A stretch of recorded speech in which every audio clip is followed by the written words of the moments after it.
Knock on wood.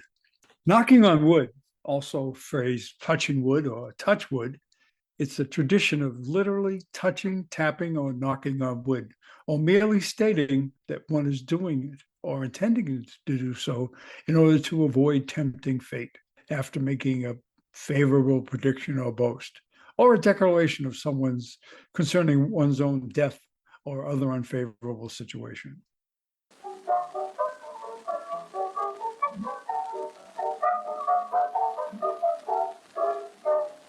Daddy wasn't finding a bow wow. Daddy wasn't finding a bow wow. I love my little cat. I'm very fond of that. I'd rather have a big bow wow wow wow wow. Daddy Hello and welcome to the Mochiverse. I'm Linette. And I'm Skip. Oh, I really like this one. This is going to be a good one. Knocking on wood. Okay, so do you knock on wood or do you touch wood? It's interesting because the origins of it, it's a connection, being between ancient spirituality and trees inducing fortune. You know, Oh, they yeah. yeah, they pre-Christian, the belief was by the Germanic people. They felt that setting fate up to the universe through a tree, knock on wood, touch wood, or three times wood, although only the first two expressions are descended from the English language. See, that makes So, sense. And it all comes back down to pagans. yep, yes, yes, And yeah. Well, it's yeah, very, very interesting to me. And like pagan traditions do involve a very strong connection to nature, so that makes sense. yep, That's really yes, cool. it is cool. Some Christians, they tie it to the practice, to the symbolism, the wood of the cross of the crucifixion. Right. You know, I never heard of this. Have you ever heard of the terminology Tiggy Touchwood? You know, it's when players are safe from being tagged if they're touching wood. Oh, really? Well, I've definitely heard touch wood. I've heard knock on wood. And of course, it's funny because most of the places I've worked in, there's not a lot of real wood there. So you have questions about does it still count if it's particle board with that fake countertop on top of it? Well, it got some wood in it somewhere. There's Yeah, wood there somewhere. And then what do you do if you're in the car? There's no wood in the car. yeah, yeah, you know? yeah. True. So Richard will just knock on his head. That's what he Well, it's funny you say it because I think that's what happens to a lot of folks. They just, if there's not a desk or anything around, they will just knock on their head. knock on the You head know, because I got a know I little do head. that. So Yeah, yeah. We're all little Pinocchio inside. So that's right. And we've then all you got a open your wooden head. mouth so it sounds like it's popping, whatever. So That's awesome. Oh man. So hello folks. We are here again. We just survived Christmas, yes. which was good. We had a nice Christmas. Hopefully you folks all had a nice Christmas too if you celebrate Christmas. It's just I really do look forward to Christmas in a secular way, but I like this day. So today's Boxing Day. Today's the day after Christmas. And I Right. really like this day because usually it's like a puttering around the house kind of day. And it's Hmm. eating a bunch of random stuff kind of day. And it's also looking very much forward to the end of the year kind of a day. I don't know about Yeah, you. yeah. It's true. It's true. Yeah. Yeah. And I think from our standpoint, it's you get a couple of things going on. One is a lot of folks, there'd be a lot of treats to come along with it. It's candy or cookies or Oh yeah. whatever. If you were going to try to set up a New Year's resolution to diet or something like that, Yeah, it's you not gotta very You got to eat that stuff now, man. You got to yeah, eat all the yeah. leftovers now and all the cookies. I had some of Stacy's cookies for my breakfast dessert today. Okay. Well, usually on my days off, I like to get breakfast takeout because I usually have the same breakfast every day. I have this really nice ham and cheese Yeah. croissant thing, but it's very Mhm. small and it's very routine and I like it, but it's just, samey. So when I have my days off, I'm like, all right, what do I want today? I'm gonna have biscuits and gravy with an egg. And I did that. And then I was like, oh, I'll have some of Stacy's cookies right afterwards to cleanse the palate. Yeah. Yeah. What, I think what we did was we just decided to take some of the stuff and freeze it, Oh yeah, especially the candy. Uh, that's a and good that way idea. there you can just, take it out a little at a time. Yeah, And and cookies freeze well too. I mean, yeah. So, that's a good idea. Yeah. I you know what? I should put some of the chocolate I bought in the freezer. I mean, we always keep chocolate in the fridge anyway, but yeah. and I didn't go as crazy with the chocolate as I normally do because I don't eat a lot of chocolate by volume, but it's like one of those things where you reach in and take a small piece every day, just Oh, randomly. sure. Yep. But Richard is a little different. He's more of a cakes and cookies kind of guy. Yeah. And he does like chocolate, but when I gift him chocolate, he usually kind of forgets about it. And so that chocolate will be in there for a really long time. And I am the product of a family of more than one. So Uh-huh. I don't, if I've given something to someone and it belongs to them, I don't eat it. Like Yeah. that's not mine anymore. I gave it to him. So like if he's not going to eat it, I just look at it every day for like ages and I go, "Oh man, that chocolate would like be really good, but it is his." So I don't want to take it from him. Yeah, well, yeah, well, and you also, and I'm not sure if it's a product of raising or whatever, there'll be like that last piece of candy or that last piece of cake, and you go, your instinct is to grab it, but your better instinct is to say, hey, I'm going to have this last piece. Is that okay? You know, Yes. Yes, and uh, the mannerly thing is to for everybody to take turns refusing the last piece. yeah. No, no, no, you have it. No, no, no, you have it. And then they go, okay, and have it. And you're like, oh, how dare they? The audacity, the unmitigated goal. Yeah. Well, and then there was another motivation behind that sort of thing for me as a kid. We had that, you remember we had that Tupperware pitcher? It was I think we had either the yellow one or that 70s orange one, and it was Yeah, the Tupperware yeah, drink pitcher.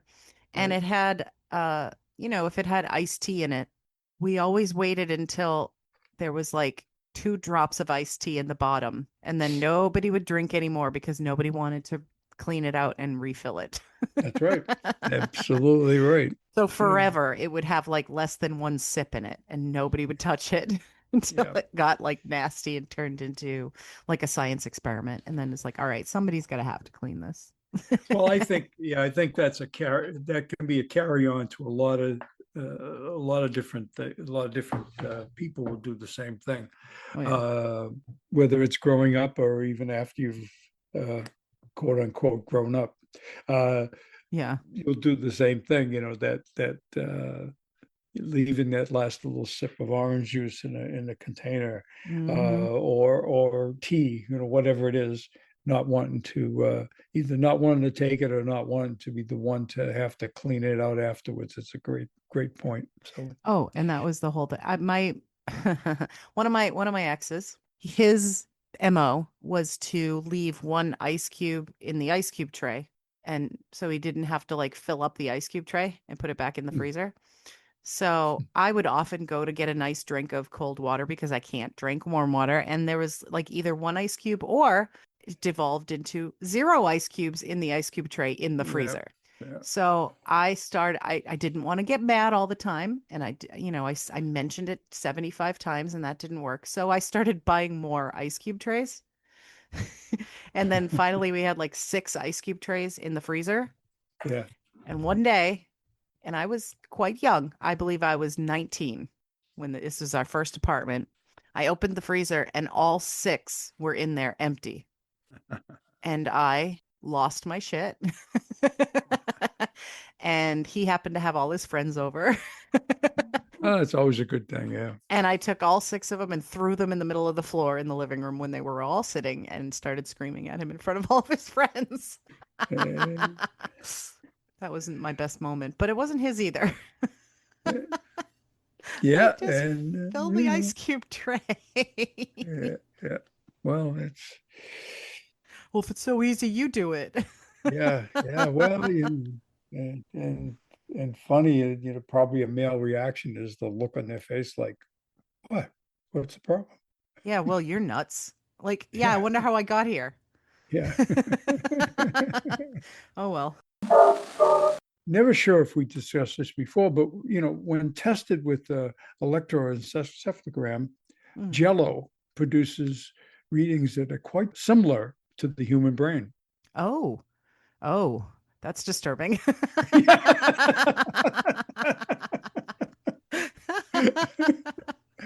I think so. Yeah. But also, like, then it gives you this like moral quandary too, because you're like, Yeah, oh, doesn't it? Doesn't it? Huh? Brings up a lot of thoughts when you. should I try to communicate with it?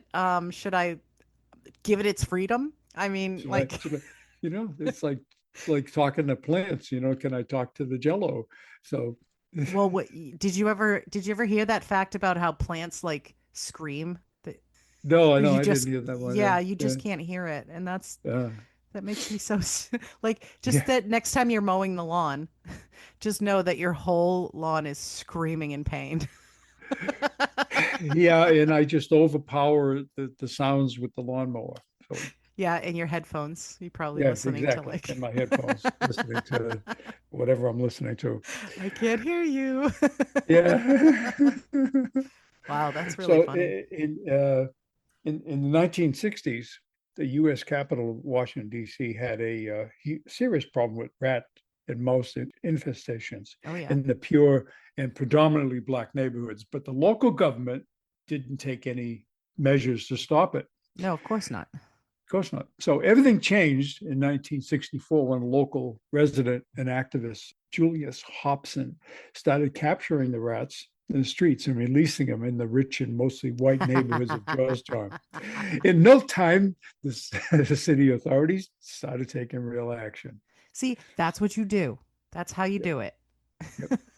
yep. It's so not surprising that they wouldn't care about the less fortunate Oh yeah, sure. communities. Yeah. Yep. Yep.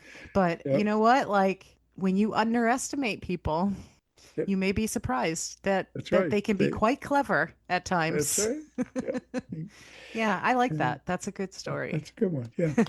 So this one's kind of weird, but I don't know if it even exists. If you have difficulties waking up and you need some serious motivation Mm. to get out of bed in the morning, you might want to consider the money shredding alarm clock.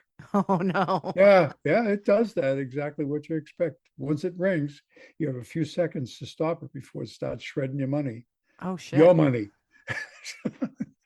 Well, Jesus. Yeah, that's what I say. I should have had that back when Bev was young. Yeah. Because I got her one of those ones that you can snooze it one time, Mhm. and then after that, the next time it goes off, it had big wheels on it, and it jumped Yeah. off the table and started randomly like rolling around the room, and you had to get up and catch it, Ah, which I thought was going to be great. Thou she'll get up, right? Well, she took after me with her cleanliness habits, yeah. and the thing would just fall into a pile of clothes and not move. Oh. So she didn't have to worry about it. So you didn't have to worry about it. She could just Okay. reach over and shut it off. And so she did. Oh my gosh. That Oh, that money shredding thing reminds me of the did you ever see that Banksy painting? It was like a few years ago. no. You know who Banksy is, right? Well, you know Yes, the idea Banksy of Arts. Yeah. Banksy. Yeah. Mhm. Yeah, he's Yeah. not Banksy's anonymous. Nobody knows who Banksy is, but Right. there Mhm. was this really nice painting that was Mhm. sold at auction, and it was I believe it was the one with the little girl with the balloon. Yeah. And the moment it was sold, a mechanism went off in the painting where the painting itself descended into a shredder and Oh, shredded wow. itself. Yeah. Jeez. Yes. Okay. Oh, Which in so which is a very clever Banksy thing because it's a statement about, let's see how much I can get for this Banksy. yeah. People will pay anything for it. They pay this huge high price and I'm going to destroy it now. Ha ha, it's art. Yeah. I think that's Oh, fantastic. yeah. Fantastic. So I just got a couple more. Yeah. You may already know this, but most people get it wrong. Did you know what Big Ben is? Big Ben is the bell itself There you go. inside It's the, in yeah. fact, it's the bell inside the clock tower. Some people think it's Yes. the clock, and I'd probably be one of them who would think I that. used to, yeah, I used to think that, but I read it somewhere and I was like, oh my God. It's kind of like how London Bridge is not the bridge you think it is. The one you really, when you picture London Bridge in your head, Right. you think you know what you're seeing. And that's actually Tower Bridge that Tower you're seeing Bridge. in your Okay. head. Yeah. Okay. There is a London Bridge, it's just further down. Uh, But yeah, yeah, isn't that cool? It is cool. I think it's cool because I know that that's the first thing that comes to your head. Mhm. Oh, in 1717, you might not know this. Long before modern diving became common, Hmm. the U.S. saw its first patent for swim fins, flippers. Yes. Uh, you know who did it? Benjamin Franklin. There you go. It, yeah, it's amazing. 1717. Yeah. He was Unbelievable. young. Because he was like Yeah. a competitive swimmer, I think.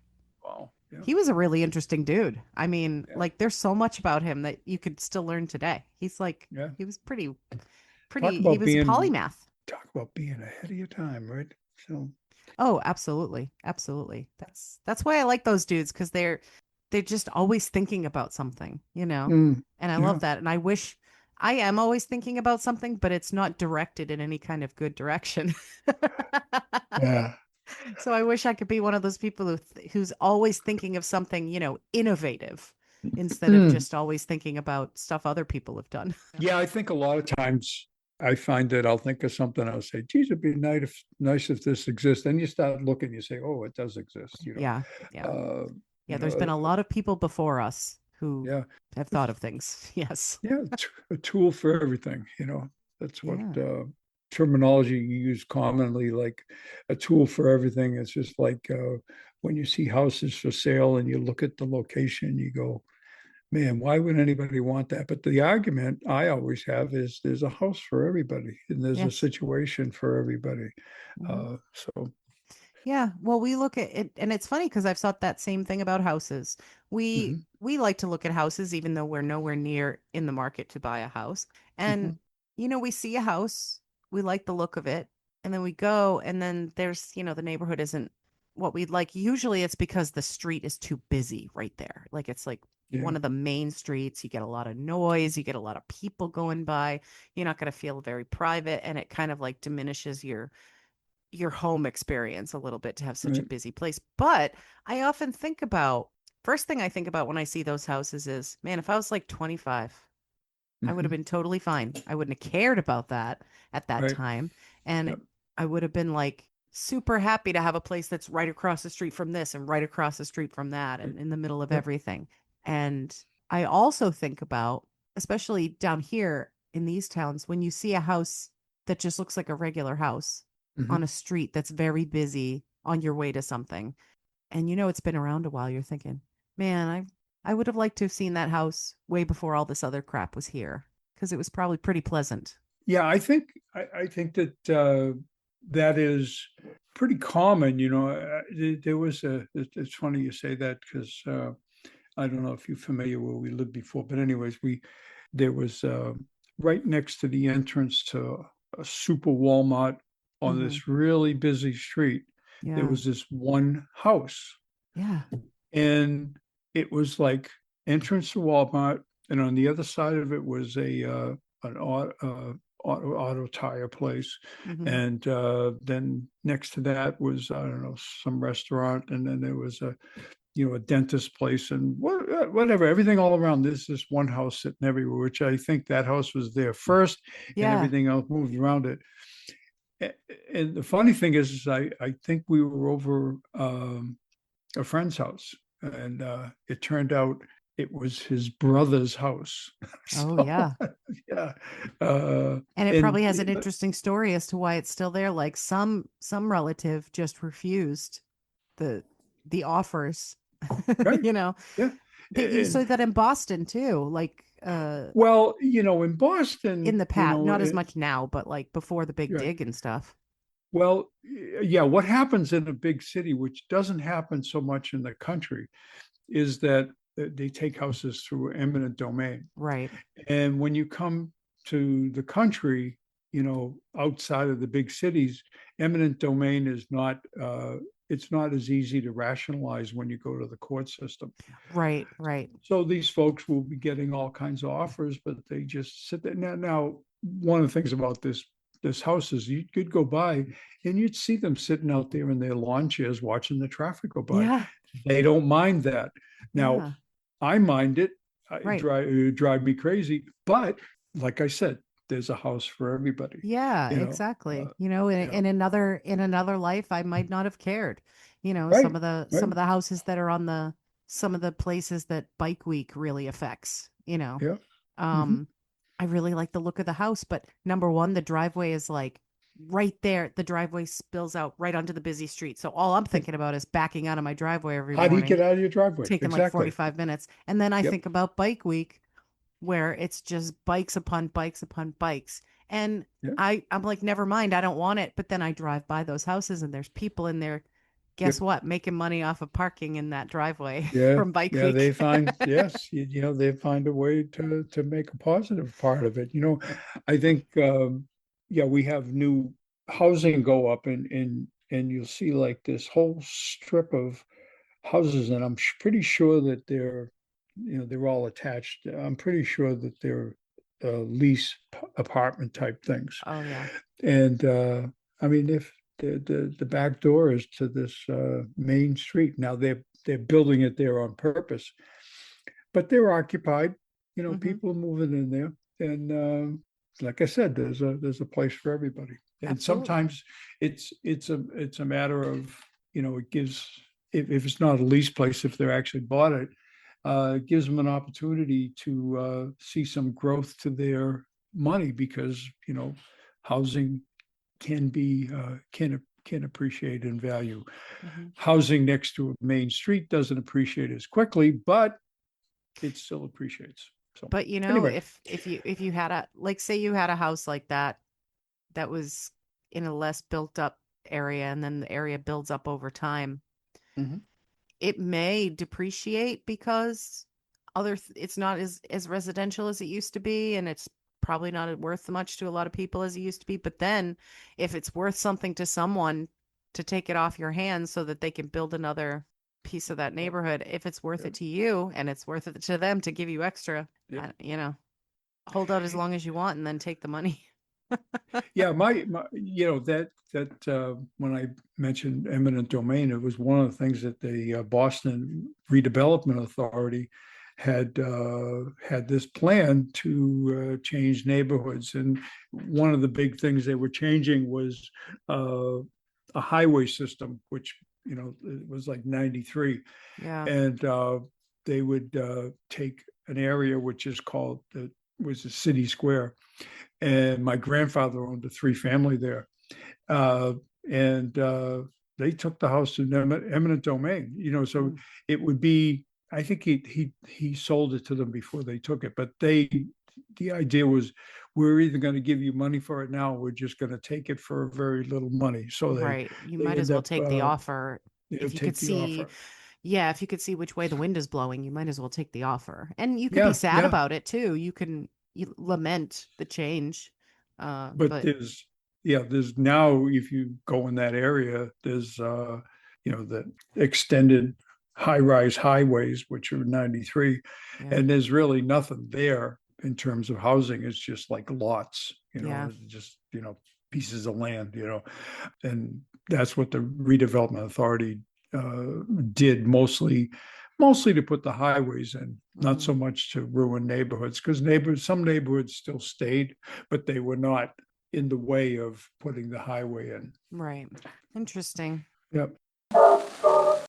All right. So I got a couple of little things here, and I have one big thing for later. Um, Mhm. this little thing is kind of interesting. I hadn't happened upon it before. The at symbol on your keyboard, the one that looks like the A Yep. with the hmm circle around it.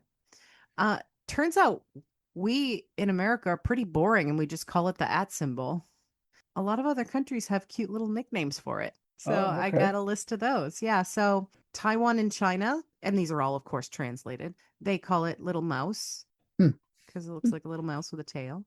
Italy, France, and South Korea, which is an interesting mix, call it a snail. You can see how it Okay. looks like a snail too, right? It's like a snail, yeah. In Hungary, it's a worm. In Ukraine, it's a dog. So I'm wondering, maybe they're talking about like a curled up dog that's sleeping. Yeah, could be. Yeah, that Maybe. that makes sense. Yeah. Yeah. Yeah, but this one I can't really put my mind around though. In Greece, it's a duckling. They call it the Okay. duckling. Yeah, yeah, I I see that. I'm Yeah. not picturing a Well, wait a duckling. minute. Does don't when they a duckling when they don't they put their necks and their beaks to scratch their belly? Oh, yeah, like if like Big Bird used to sleep with his beak in his chest and stuff. I guess Yeah. so. Yeah. Yeah. Yeah. I guess I could see that. Um Denmark and Sweden call it the elephant's trunk, which is cute. Hmm. Germany, Poland, South Africa, and Indonesia say it's a monkey's tail. Okay. This is funny. The Czech Republic calls it a pickled herring. Okay. Yeah. That. Which is very funny. In Wales, they call it a little lamb's tail, which is very Welsh and kind of cute. In Kazakhstan, they call it the moon's ear, which is very poetic, I think. It does look like, kind of like an ear. Yeah, but it's the moon's ear. That's wow. Moon's ear. Okay, Yeah. very Oh, creative. hmm. Norway, it's a pig's tail, and in Finland, it's a curled up cat, and the word for it literally translates to sign of the meow. Huh. That's so Oh, cute. Isn't that adorable? yes, that was pretty adorable. Yeah, yeah. So we I don't know, we're pretty boring with it. And there probably is an official term for the at symbol. We just call it the at symbol. Like I didn't look into this and write it down, but we do have actual names for our other punctuation. Like the ampersand is the and, but the exclamation point is also called bang. Hmm. And Well, have you ever heard they made a new one probably a long time ago, but it's called interrobang? no, I never heard that. Yeah, if you should look it up. It's like a combination of a question mark and an exclamation point. So it's called interrobang. Huh. Yeah. So there you go. And of course the dot or the period that we call it over in the UK they call it full stop. Okay. I Yeah. like that. Well, yeah. Right? So I have another little listy list. So I came across some, and I'm sure there's a lot more, but political and royal, so in this country and over in the UK, code names. Okay. So, basically think about like the president's secret service, and they would have to say little code names to say like, for the name of the president or a certain operation or things like that. And so the royal family have code names for everybody that you don't really get to know the current ones. You mostly learn these after they die Yeah. because, Okay. obviously it's for security reasons, so you could talk about something without anybody knowing what you're talking about. So I found a few. Winston Churchill, when his funeral was being planned, it Mhm. was planned under the code name Operation Hope Not. Okay. There you go. Well, yeah, don't they play? Yeah, they plan a lot of funerals for dignitaries in England, don't They they? plan them well in advance, and so they're going to give it a name that isn't obvious because you don't want to, Operation You're going to die soon doesn't sound, as Yeah. nice. Operation, okay, out of here. Yeah. They're Operation on the wrong side of the grass. ding Okay. dong, the witch is dead kind of thing. Yeah. Yeah. Um, Yeah. so Queen Elizabeth II, her code name when she was alive was Sharon. So whenever they were discussing her, they would say Sharon, and Hmm. nobody would think that the Queen would be named Sharon. Right. Right. Sometimes just S. Hmm. And for her death, the code was Operation London Bridge. Also, Operation Unicorn, I think, is the one they actually used because she died in Scotland. So, depending on where she died, it was either Operation London Bridge or Operation Scotland to say that she had died. Gotcha. Okay. And that's how, they'll say it like over their radios or something to let each other know. They're not going to say, hey, the queen's dead. Like they would say unicorn or whatever. Right. And so for the queen's father, who was George VI, the code to let everybody know that he had passed away was Hyde Park Corner. And that's a location Right. in London that they chose. I think they chose it for sentimental reasons, which I read at the time when I was reading the article, but I don't remember. Yeah, so for presidents and families that are given by the Secret Service, JFK was Lancer.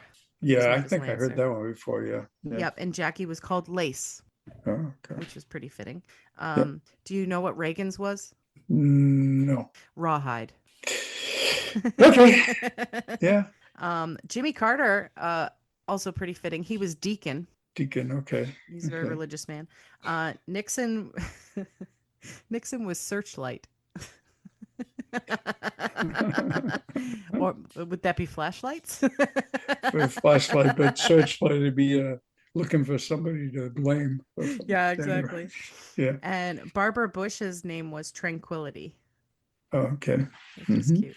And of course, there's probably more. I didn't find all of them, but that is maybe another time, another part of the list. So yeah, so I had those. I don't know if you've ever heard of the so-called mad honey. Have you ever heard of that? Mad honey. It's produced by bees who feed on a certain species of rhododendron plants. Oh. Mad honey, yeah, mad honey is still harvested and sold today in many countries, but it's outlawed in others. Well, yeah, rhododendrons can have they have toxins sometimes in them. That's right. Yeah. So lower doses provoke dizziness and euphoria, while overdosing can lead to hallucinations. Boy, I can't even say it. Vomiting and occasional death. Yeah. Just occasionally death. Just occasional death, Yeah. Even to, well, rhododendrons, I don't know if it's actually a thing, but it was used as a device in sort of mystery books and detective books as there was a derivative from rhododendrons that was used to simulate death in someone who was, if you wanted to look dead long enough for everybody to like leave you in a room for a while, and then you come back and then you could fake your death and go somewhere else. Gotcha. Yeah. Huh. I thought that was interesting. This one I saw I knew I knew the pizza was named Margarita Pizza from Naples was named after Queen Margherita of Savoy with the but here's the interesting thing. The flavors represent the Italian flag. Right, because the green for basil, red for tomato, and white for the mozzarella cheese. I thought that was kind of cool. So. Yeah, there's a so similarly to Massachusetts, how they all claim they're the first place to invent, roast beef sandwiches or chicken fingers or whatever they've all invented first. In Naples, there's a bunch of pizza places that claim to have invented pizza. Yeah, well, we're the ones who invented pizza. And one of them, I don't know which one is real, but one of them has like a story about that in their restaurant. Okay. And I think I've seen there was a, probably one of those food shows where they were talking pizzas from around the world. And that's when they came up. And I didn't remember that till I read this and it was, sometimes for me, if I read something, I say, this is new to me, but it probably isn't new. It's probably back in my, the buried in my brain somewhere. But honestly, that's the beauty of getting older is you get to relearn stuff. Yeah. Sometimes it could be that way. Yeah. Yeah. So do you know why airlines load bright red luggage first? No, I don't. Okay. It minimizes the risk of forgetting a suitcase in the plane's hold. Oh, okay. Yeah. So after you're all done taking most of them out, you can see those ones easier because they're kind of pushed all the way in the corner. Yep. Interesting. That was an interesting thing. So if you type in relentless.com in your browser, where will it be redirected to? Did you ever hear this one? No, but I want to do it. Do you want to tell me or do you want me to try it? Why don't you try it? See if it works. Relentless.com. All right. Wait a minute. I typed it wrong. Here I go. It's Amazon. Yeah, I thought that was cute. That is good. So they bought the domain. That's They good. bought the domain, apparently. That's so funny. That's so Yeah, funny. I forgot yeah. to go on my I reminded Bev, but I forgot myself.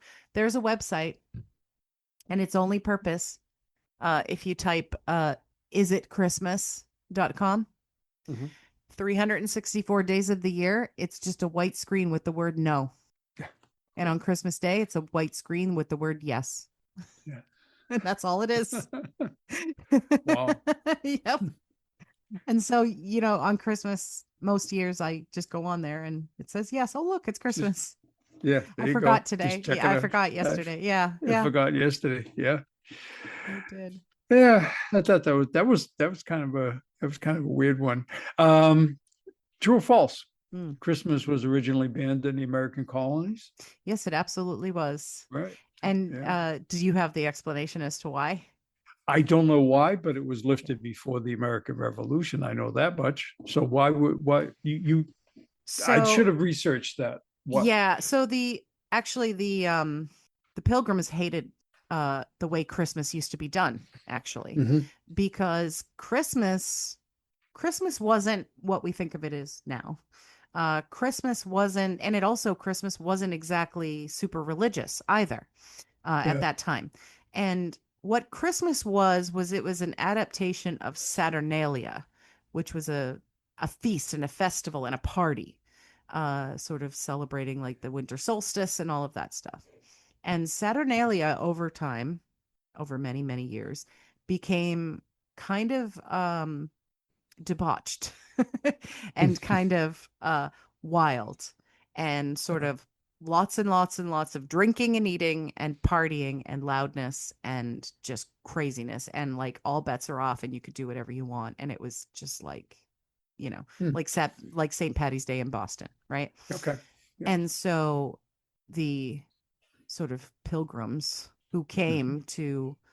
came here because, you know, what you learn in elementary school is that they wanted to escape religious persecution. Right. But basically they wanted to be away from other people's religions, because they wanted to celebrate their we hate all fun religion. And they were extremely strict uh religiously and they were just very very everything was sinful and everything was horrible and everything was bad and they really hated the way people celebrated Christmas because it was considered godless and sinful and debauchery and drunkenness and probably a lot of sex and stuff, so it was banned for quite a long time in the Oh, US. Yeah. wow. Hmm. Okay. Um, this last one I have is I think I've seen this before. Uh, Ancient Egyptian women had equal rights to the throne. Did you ever hear that one before? Yes, and they were still called like pharaohs, basically still called king, no matter Mhm. whether they were male or female, and they still wore the false beards, whether they were male or female. Yeah. Yeah. Yeah, it's like you know, obviously men had the higher social status, Hmm. but the women enjoyed many of the same legal rights, and they were largely viewed as equals in the eyes of the law. Not only that, and I bet this is probably more why it is, the family line in ancient Egypt derived from the mother's side, not the Oh, father's side. And okay. that's probably why they had the equal rights. So, That makes a lot of sense. There's the Jewish tradition falls that way too. They'll say like yeah, you're only Jewish if your mother was Jewish, kind of thing. yeah, yeah, yeah. Yeah, that's very And interesting. that's why they have to marry a Jewish girl Right. to keep it that way. Yes. Okay. Yes. Yes. Okay. Oh, they being guys have to marry a Jewish Guys have girl. to marry a Jewish girl because, you never know. She, at the very least, she has to be Jewish. Yeah. Right. Right. Very interesting. Very Yeah. interesting stuff. But yeah, yeah. So there's a lot of really fascinating stuff about ancient Egyptians, to be honest. And and there were different periods of ancient Egypt that are very different from each other, which I didn't know when I Mhm. was a kid. You think Yeah. you're learning about ancient Egypt, and all you hear about is the river flooding and the pharaohs and mummies, and like, then all of a sudden it's that Cleopatra, who, by the way, was probably like more Greek than Right. Egyptian. Yeah. Yeah. It's interesting. I don't know enough to delve into it, but I would say that they may be one of the few states, if you will, Egypt, that regarded women that way. You Hmm. know, where maybe the rest of the Arab, not a lot of the Arab world, at least in the opinions that we hear, doesn't regard women in the same way. No, So and the Western world doesn't and didn't for a very, very, very long time. yeah. Mhm. And in Asian cultures didn't for a very long time. I mean, like, there were some arguments about like Scandinavian culture having Yeah. certain amounts Mhm. of equality, like Vikings in particular, having certain Mhm. amounts of equality for women. But Yeah. it's been a struggle for women forever. Yeah. There we go. Just Women's forever. rights. Yeah. Yes, exactly. So, we could bitch all we want. Wanted to do this last because it's a little more extensive and timely. We're going to talk about a Christmas subject. And in particular, we're going to talk about the song, The 12 Days of Christmas, Mhm. which we're all familiar with. And are we all familiar with all the gifts that happened during the 12 days of Christmas? What the true love gave to them? Yeah. Yeah. A bunch of birds, basically, and some But by people. the by the way, just as a segue into this a little bit, Yeah, was last night at the halftime of the football game, they had a K-pop group doing the 12 Days of Christmas. that's Okay. awesome. Yeah. So, what my segment is about today is the cost of all of those gifts if you were to give them to your true love for Christmas. And in particular, the fact that PNC Bank, which I think you're familiar with, has been Yep. tracking this since the 80s. And they've had numbers for this since the 80s. Yeah, so there is an actual thing called the Christmas Price Index, which tracks the cost in US dollars of all of the Mhm. items in the song. And this list has been maintained by Rebecca M. McCahan of PNC Bank. And the Okay. list, yeah, and the list has been, and I thought I wrote this down. It was somewhere in the 80s. There's actually two calculations to this list because if you think about the Mhm. song two different ways, there would be two different prices. So the first calculation is the Christmas price index, and that's assuming you have one partridge in a pear tree, and then two turtle doves and three French hens, and so on.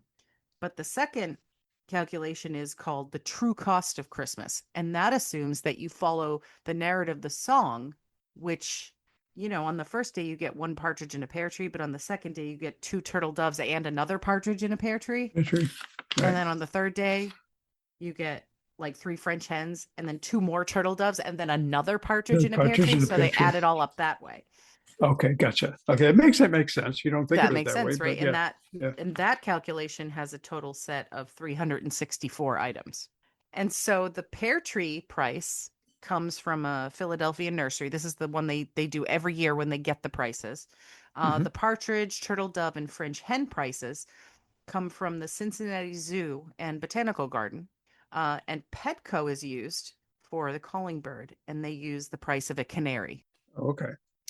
Gordon Jewelers sets the cost of the gold rings, but the original song may have actually been talking about more birds. They might have been referring to the gold ringed pheasant, which makes more sense to the song. Instead Yep. of giving them like gold rings, you'd give them 5 gold ringed pheasants, but they go by gold rings from a jeweler.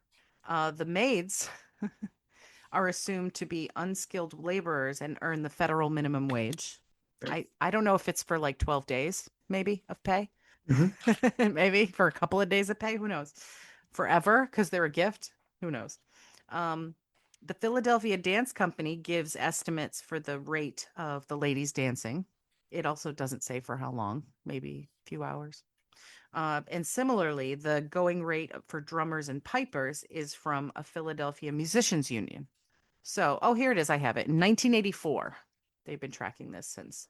The first price, the Christmas index came to a cost of $12,623.10. And the true cost of Christmas was $61,318.94. Wow. Yes. And all these figures can be found with PNC Bank, but also, Wikipedia has a nice little chart. So last year, 2024, Mhm. the Christmas index was $49,263. That's how much it would cost to buy all those things for your true love. And the true cost of Christmas, if you bought them, the multiples, Mhm. was $209,972. Yeah. Now, I thought I was the first one to think of this when I saw this fact, but I found a handy little website. Are you familiar with the other 12 Days of Christmas song, the one from Bob and Doug McKenzie, from SCTV, the Canadian version, Oh, okay. basically? No, I'm not. I'm not That familiar song. with it. Yeah. It's been around since I want to say the 80s or 90s, probably the 80s. And Mhm. basically it's Rick Moranis and Dave Thomas are Bob and Doug McKenzie, the McKenzie brothers. Oh, And okay. they're being super Canadian and they're in the Great White North, eh? Hey. And their biggest ambition is beer. Mhm. And that's they're like an ongoing sketch on SCTV. Well, they did a Christmas song, and their stuff was on the first day of Christmas, my true love gave to me a beer. And then the second one was two turtlenecks and three French toasts and 4 pounds of back bacon, five golden toques, 6 packs of two fours, which is like packs of beer, cases Okay. of beer, 7 packs of smokes, 8 comic books, and then it kind of descends into chaos and they start just jabbering at each other. But in Okay. the end, they mention a dozen donuts for day 12. Ah, okay. And then they Well, say, oh, and if you get one of those nice bakeries, they give you an extra donut. So that's like 13 donuts for 13 like the donuts. Yeah. The, donuts at Christmas. the And baker's then, dozen. Yep. yes. And then Doug says, next year you should just get me a chainsaw, eh? So I always think of that song because when I first thought of this 12 Days of Christmas price list, I was like, it'd be a lot cheaper to get Bob and Doug McKenzie's version of these gifts because it's much cheaper to buy You would 12 think so. beers, Yeah. right? And maybe, but you're buying 12 trees, so. But anyway, so this guy figured it out on a website. Mhm. And the total for the Christmas index for Bob and Doug McKenzie would be $1,146.51 US dollars. Eh, And the true cost of Christmas, if you were living up in the Great White North, would be $3,028.53. So much more reasonable. Oh, there you Even go. if Yep. you bought the chainsaw Yeah.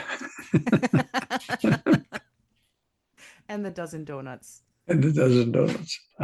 Oh. and 7 packs of smokes. Yeah. It's a good song. You should listen to it. It's very Okay. funny, especially if you find the Canadian accent funny. I love Canada, but I do find the Canadian accent funny. Yay. Yeah, call each other hoser. It's very good. Yeah. Yeah. Yeah. Yeah, so there you go. There's our impromptu Christmas special, folks. There you go. We done it. We done did it. We done did it. That's right. Yeah. Yeah, Yeah. yeah. Hey, send us an email if you'd like to say hi. We're at mochiverse@gmail.com. That's MOCCIAVERSE@gmail.com. And you can come and listen to us on any platform you like. But if you go to Apple Podcasts, you can rate us and subscribe to us, and it might help us be more visible. Anytime you mention us online, it'll make us more visible because of the way the internet works. And tell your friends because of the way that people work. Somebody might listen to it. And, Okay. the people who don't know what a podcast is, tell them it's kind of like talk radio. That's right. Yeah. They may have an opinion one way or another, but it depends. It depends on who you're talking to. If you tell them it's like sports talk radio, Yeah. they might be interested in it. Or if So they, if you ever heard that car talk show, that's pretty funny. I that's used to another listen one. to car Yeah. talk. Yeah. Yeah. So tell them it's like car talk, except we don't talk There you about go. cars. All right. The moment of truth has come, and it's time for our Christmas dad jokes. So, listen, I entered 10 puns in a contest to see which would win. No pun intended. Oh, wow. Didn't even see that one coming. Yeah. Okay. A man walks into a bar and says, "It's going to leave a mark." Very good. Yeah. My dog used to chase people on bikes a lot. It got so bad that I finally had to take his bike away. Yeah. Yeah, I saw that one. Yeah. Good. Yeah. Two cows standing in a field. Have you heard about that mad cow disease is going around? Asked the first. Yeah, said the other cow. Makes me glad I'm a penguin. I like that. Yeah. At a party, a woman was, admonishing her husband, saying, "That's the fourth time you've gone back for ice cream and cake. Doesn't it embarrass you?" He goes, "No, why should it? I keep telling him it's for you." That's perfect. Yeah, it is. And so true. You, yeah, this is a little weird. I didn't when I first read it, I goes, okay, I'm not sure if it's a joke or not. Your mother has been with us for 40 years, said John. Isn't it time she got a place of her own? Helen said, "What? I thought she was your mother." That's weird. Yeah, it is weird. That's why I thought as I'm reading it. Okay, I'd like a bottle of wine, the woman told the waiter. "What year, ma'am?" And she huffed and puffed and said, "Hey, you know what? I like it right now. Yeah, this year. This year." Yeah. Yesterday, I don't know if I saw this one before. Yesterday, I couldn't figure out whether someone was waving at me or the person behind me. In other news, I lost my lifeguarding job. No. It's good.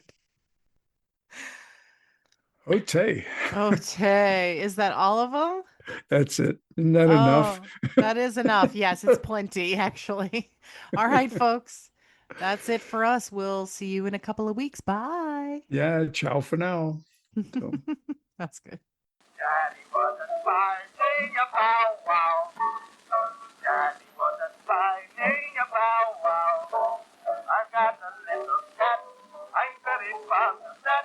I'd rather have a big bow wow. One bonus to having a small apartment is that you can find stuff you put down pretty quickly. Oh, okay. Cool. You don't have to go in 4 rooms to go get it. Yeah. The one upside to doing your notes on paper is that you don't have to retype them later. Right. The one downside to doing your notes on paper, if you live in a house that doesn't have a lot of light, is that you need a flashlight to read them.